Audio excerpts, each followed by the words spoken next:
if your Discord app is not opening on your Windows. In this video, I will walk you through a simple steps to fix it. Double-click on your taskbar, select the option Task Manager. Now here, navigate to the Processes tab. From this list of running apps, select Discord. If you cannot find over here, you can search for it. At the very top, you're gonna find the search box.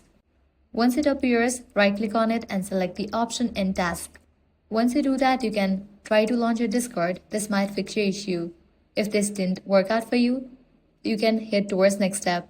That is, search for Run. Now here, you will need to type in app data and then search for it. A new window will open up. Now, hit towards the folder Roaming. Under this, you're gonna find different folder. Navigate to the folder Discord. Right-click on it and select the option Delete. Once you delete this file, you'll be good to go. Now give a fresh restart to your PC. Then relaunch Discord. It will work. So this way you can easily fix Discord not opening. If this guide helped you out, do not forget to like, share and subscribe.